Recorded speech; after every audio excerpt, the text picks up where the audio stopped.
Everyone welcome to Meera's kitchen. આ વિડીયોમાં હું તમને દાલ બાટીની રેસીપી શેર કરીશ। એકદમ બહાર જેવી જ બાટી અને દાલ બંને રેડી થશે।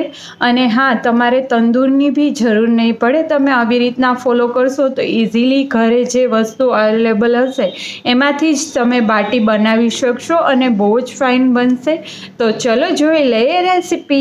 તો દાળ બનાવવા માટે અત્યારે મેં મગની ફોતરા વગરની દાળ લઈ લીધી છે। તમે ફોતરાવાળી બી લઈ શકો અને એક બાઉલ સેટ કરી લેવાનો। બધી દાળ એટલી જ પ્રપોર્શનમાં લેવાની રહેશે। તુવેર દાળ લઈ લીધી છે, અડદની દાળ લઈ લીધી છે। અત્યારે મેં અડદની દાળ થોડી ઓછી લીધી છે, પણ જો તમને ટેસ્ટ ગમતો હોય તો સેમ પ્રપોર્શનમાં લઈ શકો। અને ચણાની દાળ મેં સેમ પ્રપોર્શનમાં લઈ અને પલાળી લીધી હતી 2 થી 3 કલાક પહેલાં, કેમકે ચણાની દાળ જ્યારે આપણે બાફીશું બધી દાળ તો એનો ટાઈમ વધારે લાગશે, એટલે પલાળેલી હશે તો પ્રોપરલી કૂક થઈ જશે। 2 થી 3 પાણીએ વોશ કરી લેવાની છે બધી દાળને। આપણે પ્રોપરલી વોશ થઈ ગયા બાદ પ્રેશર કુકરમાં આપણે એડ કરી દઈશું દાળ। પાણી એડ કરી દઈશું, સોલ્ટ એડ કરી દઈશું એઝ પર ધ ટેસ્ટ, હળદર એડ કરી દઈશું ½ ટીસ્પૂન, ઘી એડ કરી દઈશું ½ ટીસ્પૂન। ઢાંકણ ક્લોઝ કરી અને કૂક કરી લેવાની છે દાળને। દાલ બાટી સાથે જે ચટણી સર્વ થતી હોય છે એ, અથવા તો તડકા માટે ચટણી જે બનાવતા હોય છે એ અત્યારે બનાવી લઈશું। તો એના માટે મેં લસણ લઈ લીધું છે અને લાલ મરચું પાવડર લઈ લઈશું। તીખું હોય એ ટાઈપનું જ લાલ મરચું પાવડર લેવાનું રહેશે અને સોલ્ટ થોડું એવું જ એડ કરીશું। અત્યારે હું જે દાલ બાટી બનાવવા જઈ રહી છું એમાં હું એવી રીતના ઉપરથી તડકો લગાવીશ અલગથી, પણ તમે સાથે બી આ ચટણી સર્વ કરી શકો। હવે આને ફાઇનલી આપણે વાટી લઈશું। તો આ ચટણી રેડી છે લસણવાળી, જે ટ્રેડિશનલી આપણે બધા શાકમાં ને યુઝ કરતા હોઈએ છીએ એ જ। હવે એ ચટણીમાં આપણે થોડું એવું ગરમ તેલ કરી અને એડ કરી દઈશું અને પ્રોપરલી મિક્સઅપ કરી દઈશું। તો રેડી છે આ ચટણી। બાટી બનાવવા માટે અત્યારે મેં ઘઉંનો લોટ લઈ લીધો છે। જો તમારા ઘરે ઘઉંનો લોટ સાવ ઝીણો હોય તો એ ઝીણો ના લેતા, થોડો જાડો લોટ અથવા તો ભાખરી માટેનો જે હોય એ બંને મિક્સ કરીને લ્યો તો બી ચાલે, અને ખાલી ભાખરીનો લેશો તો બી ચાલે। અત્યારે મેં ભાખરીનો જ યુઝ કર્યો છે, એનાથી બહુ ફાઇન બાટી બનશે। થોડો એવો 1 ટેબલ સ્પૂન જેટલો રવો લઈ લીધો છે। જાડા લોટનો યુઝ કરશો તો ઘરે આપણે જ્યારે બાટી બનાવતા હોય તો ઘણીવાર એવું થશે કે અંદરથી એકદમ ફાઇન બનતી ના હોય, લોટવાળું રહી જાય, અંદરથી પાકે નહીં પ્રોપરલી। પણ જો આવી રીતના તમે જાડો લોટનો યુઝ કરશો તો એકદમ ફાઇન બહાર જેવી જ બાટી બની અને રેડી થશે। અજમા એડ કરી દઈશું ½ ટીસ્પૂન જેટલા, સોલ્ટ એડ કરી દઈશું ટેસ્ટ પ્રમાણે, સોડા એડ કરી દઈશું પિંચ ઓફ, અને ઘી એડ કરી દઈશું। રાજસ્થાની દાલ બાટીમાં ટ્રેડિશનલી ઘી જે એડ થતું હોય છે એનાથી જ બાટીનો ટેસ્ટ ફાઇન આવશે।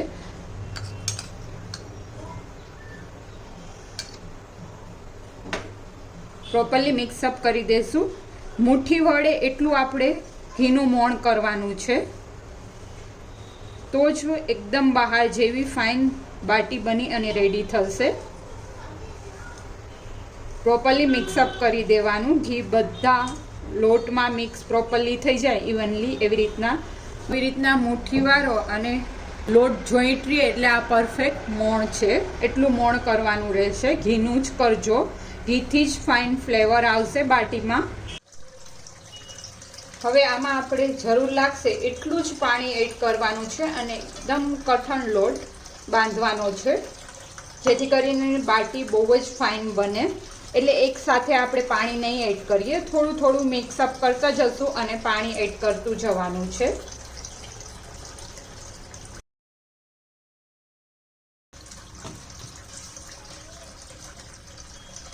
ઢીલો લોટ થઈ જશે તો બાટી એકદમ ફાઇન નહીં બને, અંદરથી પોચી રહેશે, એટલે ખાસ ધ્યાન રાખવાનું કે લોટ છે એ કઠણ બાંધીએ।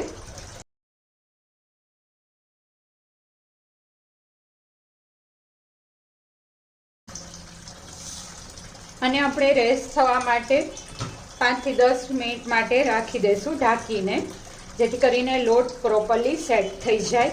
એમાં આપણે રવો બી એડ કર્યો છે એટલા માટે. શકો છો આટલો કઠણ મેં લોટ બાંધેલો છે. તો અત્યારે દાળ રેડી છે, એકદમ બફાઈ ગઈ છે.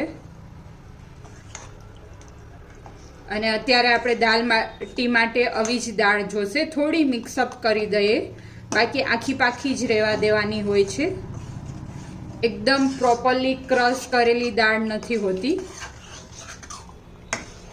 થોડું એવું પાણી એડ કરી દેશું, કેમ કે થીક લાગે છે વધારે, અને હજી જ્યારે કૂક કરીશું ત્યારે વધારે થીક થશે. હાફ ગ્લાસ જેટલું પાણી એડ કરી અને કન્સિસ્ટન્સી આપણે ચેક કરી લઈશું. તો આ પરફેક્ટ કન્સિસ્ટન્સી આવી ગઈ છે અને દાળ બી પરફેક્ટ છે. કડાઈ લઈ લઈશું અને એમાં આપણે ઘી એડ કરી દઈશું, 1 ટેબલસ્પૂન જેટલું. આપણે ઘીમાં જ વઘાર કરીશું, એનાથી ફાઇન ટેસ્ટ આવશે. હવે જીરું એડ કરી દઈશું. ઘી ગરમ થાય એટલે જીરું ફૂટી જાય એટલે એમાં આપણે આદુ મરચાં લસણની પેસ્ટ એડ કરી દઈશું.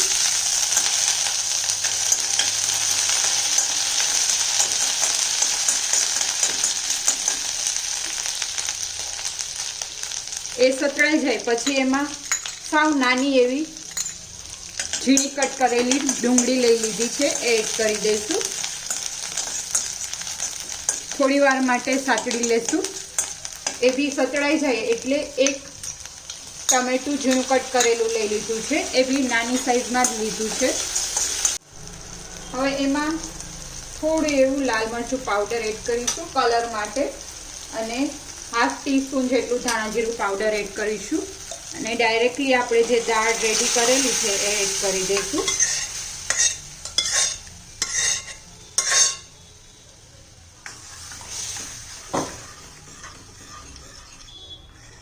અત્યારે બી એવું લાગે કે થોડી ઘાટી છે તો થોડું આપણે પાણી એડ કરવાનું રહેશે. દાલ બાટીની મોસ્ટ ઓફ દાળ થોડી ઘાટી જ હોય. તો હવે આને આપણે સ્લો ગેસ ઉપર ઉકળવા દઈશું. એકદમ ઉકળી જાય ત્યાં સુધી ઉકાળવાની છે. અને આમાં મેં ચટણી અને લસણ બહુ વધારે એડ નથી કર્યું, કેમ કે હું પાછો એક તડકો ઉપરથી લગાવીશ જ્યારે સર્વ કરીશ ત્યારે. જો તમારે એવી રીતના ના કરવું હોય તો આમાં જ વધારે એડ કરી શકો તમે. તો 10 મિનિટ પછી રેસ્ટ થઈ ગયો છે લોટ અને પ્રોપરલી સેટ થઈ ગયો છે. તો અત્યારે હું તમને એકદમ યુનિક ટ્રીક બતાવું અને ઇઝીલી તમે ઘરે બાટી બનાવી શકશો, એકદમ બહાર જેવી જ. પહેલાં તો એક રોટલી કરતાં મોટું એવું લૂવું લેશું અને આવી રીતના ફોલ્ડ કરી દઈશું અંદરની સાઈડ. પછી આવી રીતના કુબલા ટાઈપ બનાવી લઈશું. કુબલા ટાઈપ બની ગયા બાદ રીતના અંદર સ્પેસ રહે એવી રીતના જોઈન્ટ કરી દેશું અને રાઉન્ડ શેપ થોડું એવું હલકે હાથે જ પ્રેસ કરવાનું છે, જેથી કરીને અંદર થોડી સ્પેસ રહે અને બાટીને એકદમ કૂક થવા માટેની સ્પેસ મળે. તો આવી રીતના રેડી છે. ચાકુ લેશું અને આવી રીતના હેલ્પથી ઉપરથી કટ આપી દઈશું થોડું એવું જ. આવી જ રીતના બધી બાટી આપણે રેડી કરી લેવાની છે. તો અત્યારે રેડી છે બાટી. હવે આને આપણે શેકવા માટે અત્યારે મેં કુકર લઈ લીધું છે, જાડા તળિયાવાળું. કઢાઈ બી લઈ શકો, પણ જાડું તળિયું હોવું જરૂરી છે. અને જો બહુ જાડું તળિયું ના હોય તો તમે આ જે વાસણ મૂક્યું હોય એની નીચે તવી મૂકી શકો. બાટી ઉપર આપણે ઘી લગાવી દઈશું બંને સાઈડથી.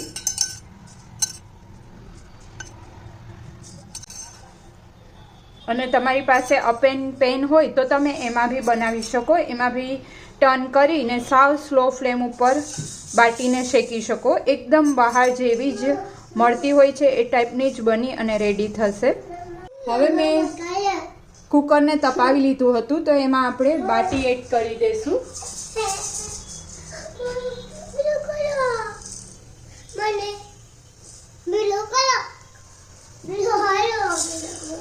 હા દીકા કરી દો. સાવ સ્લો ફ્લેમ રાખવાનો છે અને આને આપણે ઢાંકી દઈશું ને વચ્ચે વચ્ચે આપણે ચેક કરતા રહીશું. એક સાઈડથી થઈ ગઈ હોય તો ટર્ન કરી લેશું આવી રીતના અને બીજી સાઈડ કરી લેશું. લાસ્ટ ટાઈમે જ્યારે સર્વ કરવું હોય ત્યારે આવી રીતના મેં વઘાર્યું લઈ લીધું છે અને એમાં થોડું એવું ઘી એડ કરી ગરમ થાય એટલે જે આપણે ચટણી રેડી કરી હતી એ એડ કરી દેવાની અને પછી જે ચટણી રેડી કરી હતી એ ઉપરથી આવી રીતના એડ કરી દેવાની.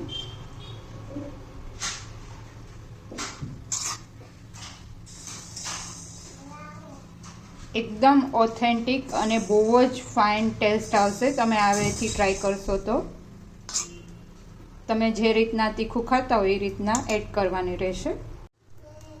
ઉપરથી ધાણાભાજી સ્પ્રિંકલ કરી દેશું અને આને ગરમ ગરમ જ સર્વ કરવાની રહેશે.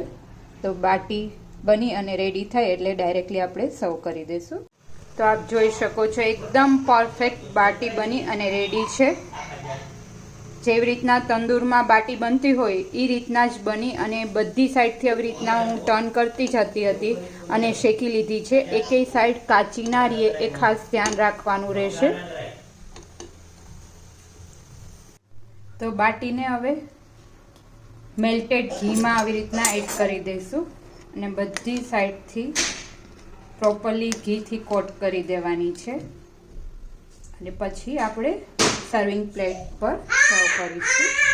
આવી જ રીતના તમે બાટીને બનાવશો તો જરા બી કાચી નહીં રહે અને બહાર જેવી જ હશે. તો રેડી છે દાલ બાટી એકદમ ઓથેન્ટિક રીતે અને બહુ જ ફાઇન વેથી બનશે. તમે આ રીતે ટ્રાય કરશો તો કમેન્ટ કરી અને જણાવજો તમને મારી રેસીપી કેવી લાગી.